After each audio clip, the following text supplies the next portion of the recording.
கும்பராசி என்பவர்களே, கும்பராசியை பொறுத்த வரைக்கும் இந்த காலகட்டத்தில் கொஞ்சம் பொறுமையாக செயல்பட வேண்டிய ஒரு காலகட்டம் அப்படின்னு சொல்லலாம். கும்பராசி ரொம்ப வருடமாக பல கஷ்டங்களை அனுபவித்த ராசி. அப்ராக்சிமேட்டாக கிட்டத்தட்ட ஒரு 15 வருட காலகட்டங்களை நீங்கள் எடுத்துட்டீங்க அப்படின்னா, நீங்கள் பட்டது கஷ்டங்கள், அவமானங்கள், உங்களை விட வயதில் சின்னவங்ககிட்ட நீங்கள் பட்ட கஷ்டங்கள், அவங்க உங்களை ஒரு மாதிரி ஏளனமாக பார்த்தது, உங்கள்கிட்ட கை கட்டி நின்னோன்னா அவங்க முன்னாடி எதிர்த்து பேசுனது, அது மட்டும் இல்லாமல் பணம் வந்துட்டு இருந்தது, ஆனால் அந்த பணம் உங்களுக்கு வராமல் அப்படியே ஸ்டாப் ஆகி நின்னது, தொழில்களில் தடைகள் ஏற்பட்டது, தேவையில்லாத குடும்பத்தில் சட்ட சிக்கல்களோ இல்லை உடல் ரீதியான விஷயங்களோ உங்களுக்கு நடந்தது. இந்த மாதிரி நிறைய விஷயங்கள் உங்களோட லைஃப்பில் இந்த 15 ஆண்டுகளில் நடந்திருக்கும். ஒவ்வொருத்தருக்கு முன்னாடி இருந்தே கொஞ்சம் இருக்கும். ஆனால் அதுக்கு முன்னாடிலாம் இந்த கும்பராசி வந்து ஒரு ராஜா மாதிரி வாழ்ந்த ராசிங்க. சிரிப்புக்கு முகம் அப்படின்னா இவங்க முகத்தை தான் காட்டுவாங்க. அந்த மாதிரி இருந்தவங்க ஒரு 15 வருட காலமாக, ரொம்ப வயசானவங்களாக தான் 15 வருட காலம் இல்லை சார் இப்போ தான் வந்திருக்கு, ஒரு 15 வயசு 30 வயசுக்குள்ளே தான் ஆகுது அப்படிங்கிறவங்களாம் கிட்டத்தட்ட ஒரு 3 வருட காலமாக ரொம்ப வச்சு செஞ்சுருக்கவங்களாம். ஒரு எப்படி சொல்கிறதுன்னு தெரியாத அளவுக்கு சில விஷயங்களை உள்ளுக்குள்ளேயே மறைச்சி வைக்கக்கூடிய ஒரு குணமாக இருந்திருக்கும். இந்த ராசிக்கு ஒரு குரு பயிற்சி பலன் வந்துச்சு. 2026 பிறந்ததுலேருந்தே நிறைய நல்லதுன்னு சொன்னாங்க. அப்புறம் தமிழ் புத்தாண்டு பிறந்துச்சு. நிறைய விஷயங்கள் நடந்தாலும் இந்த ராசியோட குணாதிசயத்தின் அடிப்படையில் நிறைய விஷயங்கள் நடக்கும்ல. அது என்னன்னு சொல்கிறேன் கேளுங்க. கும்பராசி வந்து அதிபதி சனி பகவான். இந்த ராசிக்காரங்க சிந்தனை ஆழமாக கொண்டவங்களாக இருப்பாங்க. மற்றவர்களை நினைக்காத கோணத்தில் சிந்திப்பாங்க. யாருமே இவர் நினைக்கிற மாதிரி திங்க் பண்ண மாட்டாங்க. ஃபஸ்ட்டு கொஞ்சம் நேரம் உங்கள்கிட்ட பேசும்போது டென்ஷன் ஆயிடுவாங்க. நீ சொல்கிற தப்பும்பாங்க. ஆனால் நீங்கள் ஃபைனலாக பேசி முடிக்கும் போது ஓ ஆமாப்பா அப்படிங்கிற மாதிரி, இவன் கரெக்டாக தான்ப்பா பேசுகிறான் அப்படிங்கிற மாதிரி போயிடுவாங்க. எது கேட்டாலும் உங்கள்கிட்ட ஒரு வார்த்தை கேட்டுக்கலாம் அப்படிங்கிற மாதிரி இருப்பாங்க. ஆனால் ஃபஸ்ட்டு கேட்கும்போது உங்கள்கிட்ட சண்டை தான் வரும். உங்கள்கிட்ட பேசும்போது ஒரு டென்ஷன் ஆகி சண்டை போட்டு பெரிய இது பண்ணிட்டு போயிடுவாங்க. ஃபைனலாக நீங்கள் சொல்கிறதான் கரெக்டு அப்படிங்கிற மாதிரி வருவாங்க. முக்கிய குணங்கள் அப்படின்னா புத்திசாலித்தனம் அதிகம். ஈஸியாக ஒருத்தனை நிற்க வச்சு பேசி எல்லாத்தையும் சரி பண்ணி விட்றீங்க. தனித்துவமான சிந்தனை கொண்டவங்க. தனித்துவமான சிந்தனை, ரொம்ப ஒரு ஆழமான தனித்துவமான சிந்தனை கொண்டவங்களாக இருப்பாங்க. மனித நேயம் அதிகம். மனித நேயம்னா என்ன? யார் மேலே மனித நேயம் இருந்தாலும் ரொம்ப அதிகமாக இருக்கும். நண்பர்களுக்குள்ள ஒரு முக்கியத்துவம் கொடுப்பாங்க. நண்பர்களுக்குள்ள முக்கியத்துவம் அப்படின்னா இவங்களுக்கு ஒரு முக்கியத்துவம், அவங்களுக்கு ஒரு முக்கியத்துவம் அப்படின்னு தனித்தனியாலாம் பார்க்க மாட்டாங்க. எல்லாருக்கும் ஒரே மாதிரி பார்க்கக்கூடிய ஒரு அற்புதமான ஒரு மனித நேயம் கொண்ட ஒரு நபர். புதிய தொழில்நுட்பங்களில் ஆர்வம். புதிய தொழில்நுட்பங்கள் அப்படின்னா எந்த ஒரு விஷயத்தில் வந்து தொழில்நுட்பம் அதிகமாக இருக்கும். தொழில்நுட்பத்தில் ஆர்வம் அப்படிங்கிறது எந்த தொழில்நுட்பத்தில் ஆர்வம் அதிகம் அப்படிங்கிறத பொறுத்தா இருக்குதுங்க. தன்னம்பிக்கை கொஞ்சம் அதிகம். இந்த விஷயங்கள்லாம் நிறைய பேருக்கு இல்லை. என்ன சார் இதெல்லாம் ஒரு பெரிய விஷயமாக சொல்கிறீங்க அப்படின்னா, இந்த விஷயம்லாம் நிறைய பேருக்கு இல்லைங்க. ஒரு செயலை செய்ய முடியும் அப்படின்னு நினைக்கிறது நார்மல் நம்பிக்கை. கண்டிப்பாக என்ன ஆனாலும் அதை நான் செஞ்சு முடிப்பேன்டா அப்படின்னு ஒன்று இருக்கான்ல, அவன் தான் தன்னம்பிக்கை கொண்டவன்னு சொல்லுவாங்க. ஸோ இந்த ராசிக்காரங்களுக்கு இது தன்னம்பிக்கை ரொம்ப அதிகம். பலங்கள் அப்படின்னு பார்த்தா எதையும் ஆராய்ந்து முடிவு செய்வாங்க. டக்குன்னெலாம் முடிவு எடுக்க மாட்டாங்க. ஒரு 5 நிமிஷம் உட்காந்துட்டு இருக்கிற மாதிரி இருக்கும், அமைதியாக இருக்கிற மாதிரி இருக்கும். ஏடா பண்ணுறான்னா டக்குன்னு அதோட எக்ஸ்ட்ரீம்லாம் யோசிப்பான். இதோட எக்ஸ்ட்ரீம் என்ன ஆகும், அப்போ ஒரு ப்ராப்ளம் ஏற்பட்டால் அதை எப்படி சால்வ் பண்ணலாம், அந்த ரிஸ்க் ஃபேக்டர் என்ன, எல்லாத்தையும் வந்து கணிச்சிடுவாங்க. எதையும் ஆராய்ந்து முடிவு செய்கிறதுல மிகப்பெரிய ஒரு திறமைசாலி. கடின உழைப்பு மிக்கவங்களாக இருப்பாங்க. கடின உழைப்புங்கிறது எந்த அளவுக்கு, ரொம்ப எக்ஸ்ட்ரீம் உழைப்பு. நீண்ட கால திட்டமிடல் அதிகமாக இருக்கும். நீண்ட கால திட்டமிடல் அப்படின்னா ஒரு விஷயம் எடுக்கிறீங்க அப்படின்னா அதில் நீண்ட காலமாக ஒரு திட்டமிட்டு அதுக்கு தகுந்த மாதிரி செயல்படுற ஆரங்களாக இருப்பாங்க. பொறுமை கொஞ்சம் அதிகமாக இருக்கும் இந்த ராசிக்காரங்கிட்ட. பலவீனங்கள் அப்படின்னு பார்த்தோன்னா சில நேரங்களில் பிடிவாதம் அதிகமாக இருக்கும். உணர்ச்சிகளை வெளிப்படுத்த மாட்டாங்க. அதிகம் யோசித்து வாய்ப்புகளை தவற விடலாம். இதுதான் உங்களோட பலவீனம். அதிகமாக வந்து யோசிக்கிறீங்க, ஓகே தான். ஆனால் அதுக்காக அந்த வாய்ப்பு முடிகிற அளவுக்கு உட்காந்து யோசிச்சிட்டே இருக்கக்கூடாது. ஒரு போட்டி கலக்கலாமா வேண்டாமான்னு யோசிக்கலாம். அந்த போட்டி ஸ்டார்ட் பண்ணுற வரைக்கும் உட்காந்து யோசிச்சுட்டு இருந்தால் அது தப்பு தானே. அதே மாதிரி உணர்ச்சிகளை வெளிப்படுத்தாமல் நீங்கள் இருக்கிறதுனால ஒரு யூஸும் கிடையாது. டக்குன்னு நீங்கள் சொல்லிட்டீங்க அப்படின்னா அதுக்கு தகுந்த மாதிரி அதுக்கான வேலையை செஞ்சு கொடுத்துருவாங்க, அவ்வளோதான். சில நேரங்களில் பிடிவாதம், பல நேரத்தில் அந்த கும்பராசிக்காரன் பிடிவாதனாலே தான் மாட்டிட்டுருக்கிறான். நல்லா யோசிச்சு பாருங்கள். நீங்கள் எந்த விஷயத்தில் அதிகமாக இது பண்ணுறீங்க அப்படின்னு பிடிவாதத்தில் தான் இருக்கும். குடும்பத்தில் சொன்னாலும் சரி, நட்பு வட்டாரத்தில் சொன்னாலும் சரி, வெளியே சொன்னாலும் சரி, பிடிவாதம் இருக்கத்தான் செய்யுது. வயசு அதிகமாக இருந்தாலும் சரி, கம்மியாக இருந்தாலும் சரி, கும்பராசிக்காரர் பிடிவாதம் கண்டிப்பாக இருக்கும். இந்த ராசிக்காரில் பொறுத்தவரை தயவு செய்து பிடிவாதத்தை கொஞ்சம் கண்ட்ரோல் பண்ணிக்கோங்க. இப்போ நான் சொன்னதெல்லாம் பொது பலன் சார். கும்பராசியோட பொது பலன்லாம் எங்களுக்கு தெரியும், எங்களுக்கு என்னங்கிறது அப்படி சொல்லுங்கள் அப்படின்னா நிறைய பேருக்கு புரியாத ஒரு விஷயம் இதுதான். யூடியூப்பில் சொல்கிறதெல்லாம் பழிக்கிறதில்ல சார் அப்படின்னு சொல்கிறீங்கல்ல. ஃபஸ்ட்டு நம்ம ஒன்று தெரிஞ்சுக்கணும். யூடியூப்பில் சொல்கிறது ராசி பலன், உங்களோட ஜாதக பலன் அல்ல. ஜாதகம் அப்படிங்கிறது ராசியெல்லாம் ஃபில்ட்ரு பண்ணி வரும். ஒரு எக்ஸாம்பிளுக்கு கும்பராசி மட்டும்தான் நீங்கள் உள்ள என்ன லக்கினம்னு ஒன்று இருக்குது, தசாபுத்தின்னு ஒன்று இருக்குது, நட்சத்திரம்னு ஒன்று இருக்குது, நீங்கள் பிறந்த ஊர், பிறந்த நேரம் எல்லாம் இருக்குது. அதே போல் உங்களோட பிரயாணிக்கக்கூடிய மற்ற ராசிகள் எல்லாம் இருக்குது. இதெல்லாம் கால்குலேட் பண்ணும்போது பல ஆயிரம் கோடியில் ஒருத்தர் நீங்கள், அவ்வளோதான். புரியுதா? 140 கோடி பேர் இந்தியாவில் இருக்கானா அதில் ஒருத்தர். அப்போ உங்களுக்கு தனி மேனுவல் புக்கு, அதை பார்த்தா தான் என்னன்னு தெரியும். இப்போ நம்ம சொன்னதெல்லாம் காமனாக ஒரு 50 to 60% தான் உங்களுக்கு பொருந்தும். அப்படி உங்களுக்கு தெரிஞ்சுக்கிறோம் அப்படின்னா லோக்கலில் கொண்டு போய் கொடுங்க. ஜாதகத்தை கொடுத்தீங்க அப்படின்னா A to Z கம்ப்ளீட்டாக சொல்லிடுவாங்க. இல்லை சார் அது ஒன்றும் செட் ஆகலை அப்படின்னா கீழே ஒரு நம்பர் கொடுத்து அந்த நம்பருக்கு ஃபோன் பண்ணுங்கள். பிறந்த தேதி, பிறந்த நேரம், பிறந்த ஊர் சொன்னீங்க அப்படின்னா ஆட்டோமேட்டிக்காக இங்கே வந்து எல்லாத்தையும் தெளிவாக சொல்லிடுவாங்க. அதற்கு பிறகு அதை வைத்து நீங்கள் உங்களுடைய வாழ்க்கையை கணித்து கொள்ளலாம். ஒரு அற்புதமான காலகட்டத்தை கடவுள் உங்களுக்கு கொடுக்குறாரு. அதுக்கு தகுந்த மாதிரி நீங்கள் பொறுமையாக யோசித்து செயல்பட்டீங்க அப்படின்னா வெற்றி நிச்சயம் அப்படிங்கிறது ஞாபகம் வச்சுக்கோங்க. சிலரால் தவறாக புரிந்து கொள்ளப்படக்கூடிய நபர்களில் இந்த கும்பராசிக்காரர் ஒருத்தர். சிலரால் உங்களை தவறாக புரிஞ்சிக்க முடியும். ஆனால் நீங்கள் நிறைய பேர் ஈஸியாக கெஸ் பண்ணிடுவீங்க, அவன் நல்லவனா கெட்டவனா, இவங்ககிட்ட நடந்துக்கலாமா, இவன்கிட்ட ஸ்கிப் பண்ணிடலாமா, இந்த மாதிரி நிறைய விஷயங்கள் உங்கள்கிட்ட தானாகவே வந்து இருக்கக்கூடிய ஒரு அற்புதமான ராசி. தமிழ் புத்தாண்டு பிறந்துச்சு 2026. நியூ இயர் பிறந்ததுலேருந்து, இங்கிலீஷ் நியூ இயர் பிறந்ததுலேருந்தே ரொம்ப ஈகராக வெயிட் பண்ணி கும்பராசிக்கு ஓரளவு பரவாயில்லையா இருக்குன்னு சொன்னாங்க சார். பழசை கம்பேர் பண்ணும்போது பரவாயில்லையா இருக்குன்னு சொன்னாங்க அப்படின்னு. அதுக்கப்புறம் தமிழ் புத்தாண்டுக்கு அப்புறமேட்டாவது கொஞ்சம் ஓரளவு பரவாயில்லையா இருக்குன்னு நினச்சிங்க. அதில் தமிழ் புத்தாண்டு முதல் கும்பராசிகளுக்கு ரொம்ப அற்புதமாக இருக்கும் அப்படின்னு அடித்து விட்டாங்க. ஆனால் வச்சு செய்து சார். வெளியே போனால் அடிக்குது, அங்கே போனால் துரத்துறானுங்க, வேலைக்கு போனால் திட்டுறானுங்க, கடன் கொடுத்தவன் திருப்பி கொடுக்க மாட்டேங்கிறான், கடனை வாங்கினவன் திருப்பி கேட்டுகிட்டே இருக்கிறான், இஎம்ஐ லிமிட்டை தாண்டி போயிட்டுருக்குது, ஸ்கூல் ஃபீஸு அந்த ஃபீஸ் இந்த ஃபீஸுன்னு செலவு அதிகமாகிட்டே இருக்குது, கையில் சேவிங்ஸ்னு என்ன எதுவும் இல்லை சார் அப்படிங்கிறீங்களா. நல்லா யோசிச்சு பாருங்கள். வாழ்க்கையில் மெதுவான ஆனால் உறுதியான முன்னேற்றம் உருவாகிற காலகட்டமாக கருதப்படக்கூடிய காலகட்டங்கள் இதுதான். உங்களுக்கு பொறுமையாக மூவாகிற மாதிரி தான் இருக்கும். ஆனால் இது எல்லாம் ஸ்ட்ராங் பேஸாக இருக்குது அப்படிங்கிறது தெரியாமல் இருக்குது. தொழிலில் வேலை மாற்ற வாய்ப்பு உண்டுங்க இந்த காலகட்டம். தமிழ் புத்தாண்டோட கணக்கை வச்சு கும்பராசிக்கு பார்க்கும்போது இது உங்களோட லக்கினா தசாபுத்தி நட்சத்திரம் உங்களோட ஜாதகத்தில் வச்சு பார்த்தா கொஞ்சம் வேறு மாதிரி கூட இருக்கும். ஸோ வேலை மாற்ற வாய்ப்பு உண்டு. புதிய பொறுப்புகள் வந்து சேரும். அது வேலையிலேயே பொசிஷன் கூட மாறினா கூட புதிய பொறுப்பு வருது இல்லை. பதவி உயர்வு வாய்ப்பு உண்டுங்க. பதவி உயர்வு வாய்ப்புனா ஓரளவுக்கு பெரிய வாய்ப்பாகவும் இருக்கலாம், இல்லை நீங்கள் எதிர்பாராத அளவுக்கு கொஞ்சம் பெரிய வாய்ப்பாகவும் இருக்கலாம். வெளிநாட்டு தொடர்புகள் மூலமாக நன்மை ஏற்படுதுங்க. வெளிநாட்டு தொடர்பில் நன்மை எப்படின்னா ஒரு ஹையர் போஸ்டிங்கில் ஒரு நன்மை ஏற்படுது. அதே போல் பண வரவு, கூடுதல் வருமானம் உண்டு, முதலீட்டு லாபம் உண்டு, சேமிப்பு அதிகரிப்பு உண்டு, நிலம் அல்லது வீடு வாங்கக்கூடிய எண்ணம் நிறைவேறலாம். ஸோ இந்த மாதிரி விஷயங்கள் நிறைய நடக்கிறதுக்கான வாய்ப்புகள் நல்லாவே இருக்குது.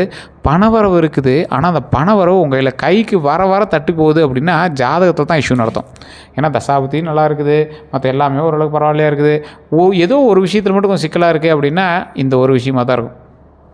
ஸோ நிலம் அல்லது வீடு வாங்கக்கூடிய எண்ணம் நிறைவேறலாம். அது உங்களுக்கு தட்டி போச்சு அப்படின்னா ஜாதகத்தை ஃபஸ்ட்டு செக் பண்ணுங்கள். லோக்கலில் இருக்கக்கூடிய ஜாதகர்கிட்ட கூட்டு போய் செக் பண்ணுங்கள். இல்லை சார் அங்கே செட் ஆகலை அப்படின்னா கீழே இருக்கக்கூடிய நம்பருக்கு ஃபோன் பண்ணி உங்களுடைய ஜாதகத்தை A to Z first check பண்ணிக்கோங்க. இல்லை சார் எல்லாமே கரெக்டாக இருக்குது சார் அப்படின்னா உங்களுக்கு வேறு ஏதாவது பிளாக் மேஜிக் செஞ்சு வச்சுருக்காங்களான்னு செக் பண்ணுங்கள். அதன் மூலமாக கூட உங்களுடைய விஷயங்கள் தள்ளி போகலாம், தடைப்படலாம், சின்ன பதட்டங்கள் ஏற்படுறதுக்கான வாய்ப்புகளும் இருந்திருக்கலாம். அதே போல் குரு பயிற்சியை பொறுத்த வரைக்கும் 2026 பலன்கள் பார்க்கும். குரு பகவான் வந்து அருள் கிடைக்கக்கூடிய காலகட்டங்கள் இதுதான். நன்மைகள் அப்படின்னா குடும்ப அமைதி உண்டாகும், குழந்தைகளால் மகிழ்ச்சி உண்டாகும், கல்வி முன்னேற்றம் உண்டாகும், தொழிலில் புதிய வாய்ப்புகள் உண்டாகும், திருமண பேச்சுவார்த்தைகள் வெற்றி தரும். ஸோ திருமண பேச்சுவார்த்தைகள் வெற்றி தருது அப்படின்னா இந்த காலகட்டத்தில் நீங்கள் ஸ்டெப் எடுத்தீங்க அப்படின்னா ஸ்டெப் எடுக்கலாம். ஓகேவாக ஆகுமா அப்படிங்கிறது இன்னும் மாதங்கள் எடுக்கும். இது இந்த அடுத்த 12 நாளைக்கானது எல்லாமே நான் சொல்கிறேன், அப்படியே லைனை சொல்லிட்டே வரேன். இருந்தாலும் நான் சொல்கிறேன், நிறைய பேர் சார் அடிச்சு லாட்ரி டிக்கெட் அப்படின்னு சொன்னீங்க இன்னும் உழுலையான்னு கேட்பீங்க. அதுக்கு ஓப்பனாகவே சொல்கிறேன், இந்த காலகட்டம் பேச்சுவார்த்தைக்கான காலகட்டம். பேச்சுவார்த்தை வெற்றி தருமே தவிர முழுமையாக நிறைவேறதற்கு இன்னும் மாதங்கள் எடுக்கும். கவனிக்க வேண்டியது அப்படின்னா தேவையற்ற வாக்குவாதம் வேண்டாம், அவசர முதலீடுகள் வேண்டாம், யாரையும் முழுமையாக நம்பி பணம் கொடுக்க வேண்டாம். அதில் மட்டும் கொஞ்சம் எச்சரிக்கையாக இருங்க. தேவையற்ற வாக்குவாதம் வேண்டாம், அவசர முதலீடுகள் வேண்டாம், யாரையும் முழுமையாக நம்பி பணம் கொடுக்கறதும் வேண்டாம். அதே போல் குரு பயிற்சியில் செய்ய வேண்டியவைன்னு பார்த்திங்கன்னா வியாழக்கிழமை வழிபாடு, மஞ்சள் மலர் சமர்ப்பித்தல் ரொம்ப நல்லது. குரு காயத்ரி ஜபம் பண்ணுறது ரொம்ப ரொம்ப ரொம்ப ரொம்ப நல்லது. ஆசிரியர்களுக்கு மரியாதை, ஏழைகளுக்கு அன்னதானம். இந்த குரு பயிற்சி பலன் அப்படின்னாவே 2 விஷயந்தான் மெயின். என்ன தெரியுமா? பெரியோர்களை மதிக்கணும், ஓகேவா? இன்னொன்று குரு பகவானை வழிபடணும். மஞ்சள் மலரோ அல்லது மஞ்சள் உடையோ சமர்ப்பிக்கிறது ரொம்ப நல்லது. வியாழக்கிழமை வழிபாடு, ஏழைகளுக்கு அன்னதானம் ரொம்ப ரொம்ப ரொம்ப ரொம்ப நல்லது. இதில் செய்யவே கூடாத விஷயம் என்ன தெரியுமா? தெரியாமல் கூட செஞ்சு விடாதீங்க. இது குரு பகவான் கும்பராசியை வச்சு செய்யக்கூடிய ஒரு விஷயமாக கூட அமைஞ்சிடலாம். பொய் மட்டும் பேசாதீங்க. பொய் பேசுகிறது, பெரியவங்களை அவமதிக்கிறதும், தேவையற்ற கடன் வாங்குறது குரு பகவானுக்கு பிடிக்கவே. அது கும்பராசிக்காரரும் மாட்டிக்குவீங்க. ஸோ தேவையற்ற கடன் என்ன? லக்ஸூரி ஒரு விஷயம். சரி ஒரு கார் வாங்கலாம் ஆசைப்படுறீங்க, ஓகே தான். கார் செகண்ட் ஹேண்ட் கார் வாங்கலாம், இல்லை புதுசாகவே வாங்குறீங்க, அதுவும் ஓகே தான். நார்மல் பேஸ் வாங்கலாம் சார், நான் இருக்கிறது லக்ஸுரி காராக வாங்குறேன் அப்படிங்கிறது, கையில் இருக்கிற காசில் இருக்கிறது வாங்குறது ஓகே. எக்ஸ்ட்ரா கடன் வாங்கி லோனோட எக்ஸ்ட்ரீமுக்கு போய் மாதம் கட்டுறதுக்கு ரொம்ப சிரமப்படுற அளவுக்கு இருக்கிற மாதிரி விஷயங்கள்லாம் மாட்டக்கூடாது. அது ரொம்ப யோசித்து பண்ணணும். ஸோ அதெல்லாம் வந்து இப்போ தேவையற்ற கடன் தானே. ஸோ அதெல்லாம் கொஞ்சம் செக் பண்ணிட்டீங்கன்னா ஓகே தான்.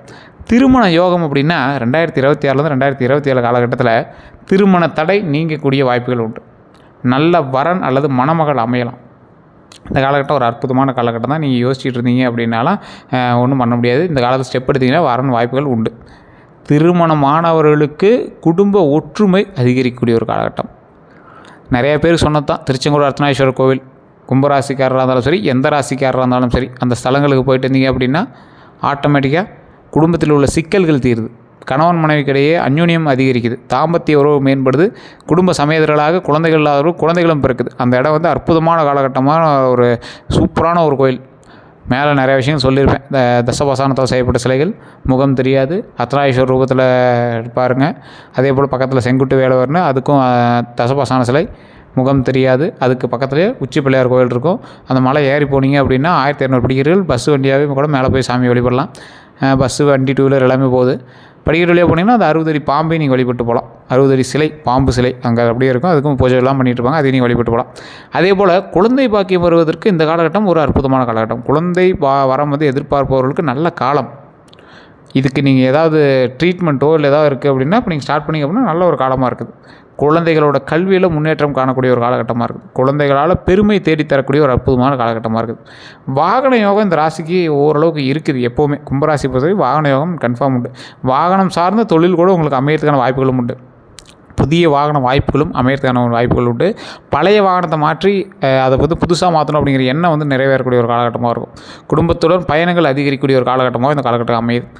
கவனம் எதில் இருக்கணும் அப்படின்னா, வாகனம் ஓட்டும்போது செல்ஃபோன் பயன்படுத்த வேண்டாம். செல்ஃபோன் பயன்படுத்திட்டு வாகனம் ஓட்டுறதை தயவு செய்து நிறுத்திடுங்க. வாகன எச்சரிக்கை ரொம்ப தேவை. ஸோ அது ரொம்ப சிக்கல் அப்படின்னு கூட சொல்லலாம். கொஞ்சம் பார்த்துருக்கணும். கும்பராசிக்காரங்க வாகனத்தில் ரொம்ப கவனமாக இருக்கணும் அப்படிங்கிற காலகட்டம். இரவு நேர பயணங்களில் எச்சரிக்கையாக இருங்க. இரவு நேர பயணம் அப்படிங்கிறது உங்களுக்கு ஏற்கனவே வந்து கண் சம்மந்தப்பட்ட விஷயத்தில் கும்பராசிக்காரில் கொஞ்சம் அப்படியே கொஞ்சம் டேமேஜ் பண்ணிகிட்டு இருக்கும். ஸோ அந்த கண் சம்மந்தப்பட்ட விஷயத்தில் ரொம்ப எச்சரிக்கையாக இருங்க. ஒரு கண் மட்டும் உங்களுக்கு ஒரு மாதிரி இருக்க ஆரம்பிக்கும். இது உண்மையாக இல்லையான்னு மறக்காம கமெண்ட் செக்ஷனில் பற்றி விடுங்க. அதே போல் இரவு நேர பயணங்களில் உங்களுக்கு கொஞ்சம் சிம்டம்ஸே காட்ட ஆரம்பிச்சிருக்கும். நிறைய வகையான சிம்டம்ஸ் இப்போ உங்களுக்கு தெரிய ஆரம்பிக்கும் இந்த காலகட்டத்தில். இந்த ஒரு வாரத்திலே நீங்கள் வந்து கண்டிப்பாக நீங்கள் வந்து அந்த சிம்டம்ஸை நீங்கள் மைண்டில் அச்சீவ் பண்ணியிருப்பீங்க. ஸோ அந்த மாதிரி உங்களுக்கு சிம்டம்ஸ் தெரிஞ்சுன்னா அப்படின்னா மறக்காமல் சொல்லுங்கள். அதே போல் கமெண்ட் செக்ஷனில் மறக்காமல் சொல்லுங்கள். அடுத்த 12 நாட்கள் எப்படி இருக்கும்? முதல் 4 நாள் நல்ல தகவல்கள் வந்து சேரக்கூடிய ஒரு காலகட்டம். தொழிலில் முன்னேற்றம் உண்டாகிறதுக்கான காலகட்டம். அடுத்த 5 to 8வது நாள் குடும்ப மகிழ்ச்சி உண்டாகக்கூடிய ஒரு காலகட்டம். நண்பர்கள் உதவி கிடைக்கக்கூடிய ஒரு காலகட்டம். இதில் 9 முதல் 12வது நாட்கள் அப்படிங்கிறது புதிய வாய்ப்புகள் உண்டாகுது, எதிர்பாராத பண வரவு உண்டாகுது. ஸோ இந்த ரெண்டுமே வந்து நன்மைக்கான ஒரு விஷயமாக தான் இருக்குதே தவிர நீங்கள் பயப்படணும் அப்படிங்கிற அவசியம் இல்லை. இருந்தாலும் எச்சரிக்கையாக இருப்பது ரொம்ப நல்லது. இந்த செய்வினை சூனியம், இந்த எதிர்மறை சக்திகள்லாம் உங்களுக்கு இருக்குதா, ஏதாவது பிரச்சனைகள் ஏற்பட்டிருக்கா அப்படின்னு செக் பண்ணிக்கோங்க. பாரம்பரிய நம்பிக்கைகள் படி கும்பராசியாளர்களுக்கு ஆன்மீக பாதுகாப்பு அதிகம் அப்படின்னு சொல்லப்படுது. ஆன்மீக பாதுகாப்பு அதிகமாக இருந்தாலும் உங்களை வந்து ஏதாவது ஒரு மாதிரி டிஸ்டர்ப் பண்ணிகிட்ருக்கு அப்படிங்கிறது ஈஸியாக நீங்கள் வந்து கண்டுபிடிச்சிருவீங்க. உங்களுக்கு ஒரு மாதிரி இருக்குது அப்படிங்கிறது உங்களுக்கே தெரிய ஆரம்பிக்கும். உங்கள்கிட்ட நெகட்டிவ் சார்ஜ் இருந்துச்சுன்னா உங்களுக்கு இன்டிமேட் பண்ண ஆரம்பிச்சிடும். இது ஒரு ஆன்மீக ராசி. ஸோ அதனால் உங்களுக்கே வந்து இன்டிமேட் பண்ண ஆரம்பிச்சிடும். செய்ய வேண்டியவை தினசரி தீபம் ஏற்றுங்க, விநாயகர் வழிபாடு பண்ணுங்கள், சனி பகவான் அருளை பெறுறது ரொம்ப நல்லது, ஹனுமான் சாலிசா அல்லது ஸ்லோகங்கள் சொல்கிறது ரொம்ப நல்லது. கண் திருஷ்டி இருக்குதா அப்படின்னு ஒரு டைம் செக் பண்ணிக்கோங்க. கும்பராசிக்காரர் வந்து திடீர் வளர்ச்சி கொடுக்குற ஒரு ராசி. திடீர்னு பெரிய ஆளாக இருப்பீங்க, திடீர்னு ஒரு மாதிரி இருப்பீங்க, திடீர்னு ஒரு மாதிரி இருப்பீங்க. ஸோ கும்பராசிக்காரர் முன்னேற்றம் அடையும் போது சிலர் வந்து பொறாமை கொள்ளலாம் அப்படிங்கிற நம்பிக்கை கொஞ்சம் அதிகமாகவே இருக்குது. ஸோ இந்த பொறாமை கொள்ளும் போது உங்களுக்கு கொஞ்சம் இதாக தான் ஆரம்பிக்கும். கொஞ்சம் ஸ்டார்டிங்கில் உங்களுக்கு பெருசாக அது மேலே நம்பிக்கை இருக்காது. பரிகாரங்கள் நான் சொல்கிறேன் ஞாபகம் வச்சுக்கோங்க. கற்பூர ஆரத்தி, எலுமிச்சை சுற்றுறது, வீட்டில் தீபம் ஏற்றுறது, இந்த 3 விஷயத்தை செஞ்சீங்க அப்படின்னா மிகப்பெரிய நன்மை உண்டாகும். வணங்க வேண்டிய தெய்வங்கள் அப்படின்னா சனி பகவான் கும்பராசிக்காரர்களோட அதிபதி, விநாயகர் எல்லா தடைகளுக்கும் நீக்கக்கூடிய ஒரு அற்புதமான தெய்வம். அதே போல் இந்த ராசிக்காரர்களுக்கு இன்னொரு விஷயம் சொல்கிறேன். ஆஞ்சநேயர் வழிபாடு பண்ணிங்க அப்படின்னா பலம் அதிகரிக்கும். ஆஞ்சநேயர் எந்தெந்த விஷயத்துக்கு தெரியுமா பலம் கொடுப்பாரு? பயம் உங்களுக்கு இருக்குது அப்படின்னா அந்த பயத்தை சரி பண்ணுவார். எதிரிகள் தொல்லை இருக்குன்னா எதிரிகளோட தொல்லையிலேருந்து உங்களை வந்து சரி பண்ணுவார். திருஷ்டி இருக்குது அப்படின்னா திருஷ்டி நீங்கிறதுக்கு உங்களுக்கு அருள் புரிவார். தட்சிணாமூர்த்தி வழிபாடு, ஞானம் மற்றும் குரு அருள் பெறுறதுக்கு தட்சிணாமூர்த்தி வழிபாடு ரொம்ப அவசியம். தடைகள் இருக்குது அப்படின்னா தடைகளை நிவர்த்தி பண்ணுறதுக்கு தட்சிணாமூர்த்தி வழிபாடு ரொம்ப ரொம்ப ரொம்ப ரொம்ப முக்கியங்க. ராஜாக்கள்லாம் என்ன பண்ணுவாங்களாம், இந்த கோயிலை சுற்றி வரும்போது அணுக்கன் வாயில், அந்த தஞ்சை பெரிய கோயிலெலாம் நீங்கள் படிச்சிருப்பீங்க. எல்லா ராஜாக்கள் கட்டின கோயிலையுமே கோயிலோட கருவறையை சுற்றி வந்து தட்சிணாமூர்த்தி இருக்கணும் அப்படிங்கிறது ஆகம விதிகளாகவே அந்த காலத்துல இருக்கும். ராஜாக்கள் உள்ளே வரும்போது என்ன பண்ணுவாங்களாம், சுற்றி வந்து தெய்வங்களை வழிபட்டு வருவாங்க. விநாயகர் வழிபட்டுட்டு தட்சிணாமூர்த்தி வழிபட்டு அப்படியே ஒவ்வொன்றா கோயிலை சுற்றி வந்துட்டு அப்புறம் கருவறைக்குள்ளே வழிபட்டு வருவாங்க. அப்படி வழிபடும்போது என்ன ஆகுது, இந்த தடைகள் இருக்கக்கூடிய விஷயங்கள் எல்லாத்தையுமே தட்சிணாமூர்த்தி நிவர்த்தி செய்து கொடுத்து, போர் சம்மந்தப்பட்டது, ஒரு நாட்டை அடையணும் அப்படிங்கிற ஆசை சம்மந்தப்பட்ட விஷயத்துக்கெல்லாம் அந்த தடைகள் எல்லாத்தையும் நிவர்த்தி பண்ணி கொடுத்து வெற்றியை கைப்பற்றுவதற்கு அந்த தட்சிணாமூர்த்தி உதவுறார். ஸோ இதுதான் வந்து தடைகளை நிவர்த்தி செய்வதற்கு தட்சிணாமூர்த்தி வழிபாடு பண்ணணும் அப்படிங்கிறது. கோயிலை சுற்றி வந்தீங்க அப்படின்னா சின்ன சின்ன சிலைகளாக இருக்குது அப்படின்னு நீங்கள் ஏமாந்து விட்றாதீங்க. இருக்கிறதுலே மிகப்பெரிய சக்திகள் கொண்ட சிலைகளை தான் கோவிலோட கருவறையை சுற்றி மூலவரை சுற்றி வச்சுருப்பாங்க. அதை ஃபஸ்ட் ஞாபகம் வச்சுக்கோங்க. துர்க்கை அம்மன் எவ்வளோ பெரிய தெய்வம் தெரியுமா? கோயிலை சுற்றி வரும்போது தான் நீங்கள் அதை பார்த்துருப்பீங்க. அதே போல் எந்த நிற ஆடை நல்லது அப்படின்னா அதிர்ஷ்ட நிறங்கள் நீலம், கருநீலம், ஊதா, இளம் சாம்பல். இதெல்லாம் வந்து ரொம்ப உங்களுக்கு அதிர்ஷ்டமான நிறங்கள். நல்ல நாட்கள்னு பார்த்திங்கன்னா ஒரு ஒரு அற்புதமான ஒரு காலகட்டத்தில் நல்ல நாட்களில் நீங்கள் போட வேண்டிய ஒரு விஷயத்தையும் நான் சொல்கிறேன். வெள்ளை மஞ்சள் ஷர்ட்டோ இல்லை ட்ரெஸ்ஸோ எதோ ஒன்று இல்லை கையில் கச்சிப்பாக இருந்துச்சு அப்படின்னா ரொம்ப நல்ல ஒரு விஷயமா இருக்கும். தானமாக கொடுக்க வேண்டிய ஆடைகள் அப்படின்னா கருநீல ஆடை வந்து யாருக்காவது தானம் கொடுத்திங்கன்னா ரொம்ப நல்லது. கருப்பு போர்வையோ அல்லது குளிர்களோ அந்த போர்வையெல்லாம் கொடுத்திங்கன்னா ரொம்ப நல்லது. வெள்ளை வேட்டி கொடுங்க, அது ரொம்ப நல்லது. வெள்ளை வேட்டி வந்து யாராவது இல்லாதவங்களுக்கு வெள்ளை வேட்டி கொடுத்திங்கன்னா அது ரொம்ப நல்லதுங்க. ஏழைகளுக்கு துணி தானம் பண்ணுறது ரொம்ப நல்லது. மொத்தத்தில் துணி வந்து உங்களுக்கு நீங்கள் தானம் பண்ணுறது ரொம்ப நல்லது. இல்லை கருநீளமாக இருந்தாலும் சரி, போர்வையாக இருந்தாலும் சரி, வெள்ளை வேஷியாக இருந்தாலும் சரி, இல்லை ஏழைகளுக்கு உங்களோட ட்ரெஸ் கொடுக்குறீங்க அப்படின்னா ரொம்ப நல்லது தான்.